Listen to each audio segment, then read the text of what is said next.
लेकिन जब जल्जला आया है सबसे पहले भारत वहां पहुंचा है। ऑपरेशन का क्या नाम है? ऑपरेशन दोस्त। दोस्त एक टर्किश जबान का लफ्ज है। आज जरा ट्वीट देखें कि टर्किश एम्बेसडर जो इस वक्त भारत के अंदर है उसने ट्वीट क्या की और उन्होंने किस तरीके से वहां लोग भी भेजे हैं और सामान भी भेजा है। इतना कुछ सहने के बावजूद हमारी हुकूमत को भी हमारे अवाम को चाहिए कि भाई उनको सलूट करें इंडियन आर्मी को कि जो जाके हमारे मुसलमान भाइयों की मदद कर रहे हैं। इसी तरह से टर्की और इंडिया के ताल्लुकात को आइडिया नहीं है, लेकिन इंडिया की टीम पहुंची जहां ह्यूमैनिटेरियन, जहां इंसानी मामला हो वहां पर सियासत एक तरफ रख देनी चाहिए। बिल्कुल। बकौल वज़ीर आज़म IMF ने हमें बहुत टफ टाइम दिया, लेकिन उसके बावजूद मुआहिदा अभी तक नहीं हो सका है।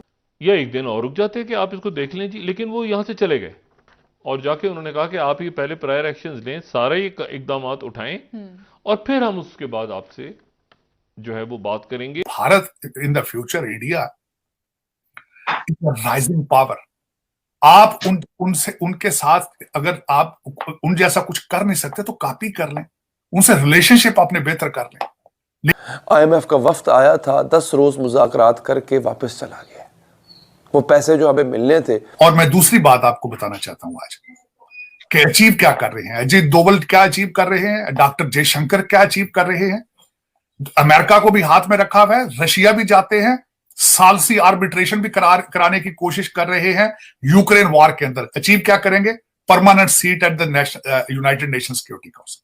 तो इंडियन ये कर रहे हैं तो वो इंसानियत के लिए कर रहे हैं और अल्लाह पाक उनको कामयाब करे। और वो अब मेरा ख्याल है कि अगर पाकिस्तान के ताल्लुकात अच्छे होते तो जो 2000 अभी सैलाब आया था तो इंडिया शायद यहाँ भी आपके साथ टर्की इस वक्त जब रशिया के सऊदी अरेबिया के पैरेलल वो इस्लामिक उम्मा को लीड करना चाहते थे टर्किश, तो वो बार बार कश्मीर के खिलाफ स्टेटमेंटें भी देते थे, आपको साथ भी देते थे, आपके साथ खड़े होते थे, क्योंकि इंडोनेशिया और आपको साथ लेके वो सऊदी अरेबिया को काउंटर करना चाहते थे। लेकिन जब जल्जला आया है सबसे पहले भारत वहां पहुंचा है। ऑपरेशन का क्या नाम है? ऑपरेशन दोस्त। दोस्त एक टर्किश जबान का लफ्ज है। आज जरा ट्वीट देखें कि टर्किश एम्बेसडर जो इस वक्त भारत के अंदर है उसने ट्वीट क्या की और उन्होंने किस तरीके से वहां लोग भी भेजे हैं और सामान भी भेजा है। इतना कुछ सहने के बावजूद। और मैं दूसरी बात आपको बताना चाहता हूं आज कि अचीव क्या कर रहे हैं अजीत डोवल, क्या अचीव कर रहे हैं डॉक्टर जयशंकर, क्या अचीव कर रहे हैं। अमेरिका को भी हाथ में रखा हुआ है, रशिया भी जाते हैं, सालसी आर्बिट्रेशन भी कराने की कोशिश कर रहे हैं यूक्रेन वॉर के अंदर। अचीव क्या करेंगे? Permanent seat at the United nation security council. वो अपना रोल जस्टिफाई करना चाहते हैं अपनी G20 लीडरशिप से और SCO की लीडरशिप से। आप क्या हैं आज? आप रशिया नहीं है, आपका NSA मौजूद नहीं है, आप इस वक्त you are in the ICU और आपको ब्लड की बॉटल लगी हुई है और आप फिर भी ढोल बजाते फिर रहे हैं। आपके पास लीडरशिप आज भी मौजूद नहीं है। आपका एक भी इस वक्त लीडर, मैं तो खैर उनको किस चीज की लीडरशिप कहनी है, हर सियासी जमात के अंदर जो है वो डिक्टेटरशिप है आपके। लेकिन इसके बावजूद उनके किसी के मुंह के ऊपर संजीदगी नहीं, किसी को परेशानी नहीं है कि हम किस तरह से सर्वाइव करेंगे फ्यूचर में। तो आप दूसरा, और ये इनको ये जो मैंने आपको बात बताता हूं, इस वक्त Bharat in the future India rising power. आप उनसे उनके साथ अगर आप उन जैसा कुछ कर नहीं सकते तो कॉपी कर लें, उनसे रिलेशनशिप अपने बेहतर कर लें। लेकिन उनके साथ आप रिलेशनशिप खराब करके आपने कारोबार पहले करते रहे, उस पर आपने डिफेंस को रखना था बना के, आपने हवा बना के रखना था, आप आप भारत की नफरत से पैसे बनाते रहे। चलें ठीक है, करें।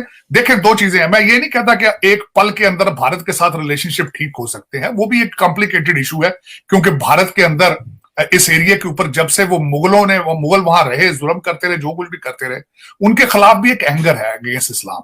लेकिन मैं समझता हूं कहीं ना कहीं से शुरुआत करनी चाहिए पॉजिटिविटी की, और आपकी तवज्जो, आप उनसे कुछ सीखें, आप ये बिहेवियर चेंज करें कि आपने उनको डिक्टेट करना है, आपने उनको नेक टू नेक चलना है। एक तो वो साइज में आपसे बहुत बड़े हैं, दूसरा इकॉनमी उनकी बहुत आगे जा चुकी है आपसे, वो तो चाइना को क्रॉस, यूके को क्रॉस कर चुके हैं, आप अफगानिस्तान से भी नीचे जा चुके हैं। आपने इनसे कुछ नहीं सीखता भाई, अपने पठान भाइयों से कुछ सीख लो जाके, नस्वार की कोई फैक्ट्रियां लगा लो और कुछ नहीं बनता था। लेकिन ये कि आलिया, हमारा एटीट्यूड जो है ना, ये जो, अच्छा मैं आप दूसरा बताता हूं, इस वक्त आपके डिसीजन मेकर कौन है? सारे आपके सारे डिसीजन मेकर तो A लेवल वाले, O लेवल वाले हैं सारे। आधे एचिसोनियन हैं, दूसरे कराची ग्रामर के हैं, तीसरे हसन अब्दाल वाले हैं। ये 8,000 स्टूडेंट बनते हैं साल के, बाकी सारा पाकिस्तान तो मेरे ख्याल इररेलेवेंट। सर आपने उंगलियों पे गिनवा दिए लोग। बाकी तो फारग है सारा, बाकी ने क्या करना है? बाकी बेचारा कुछ टेक्निकल एजुकेशन लेके ऑस्ट्रेलिया कनाडा भाग जाते हैं, दूसरे जो रूरल एरियाज के वो पैदल चल के इस्तांबुल बैठे हुए। किसी ने आज तक बात अभी की है कि टर्की के अंदर जलजले के अंदर को पाकिस्तानी कितने मरे? किसी ने आज तक बात की इस पर? हालांकि वहां पे बहुत ज्यादा पाकिस्तानी इलीगल गए हुए वहां पे। और उसमें जो है वो उन्होंने कहा कि हमें वो जो मेमोरेंडम है वो हमें मिल गया है। अच्छा, मेमोरेंडम ये कल भी बात की थी कि ये अमूमन 48 घंटे पहले मिलता है।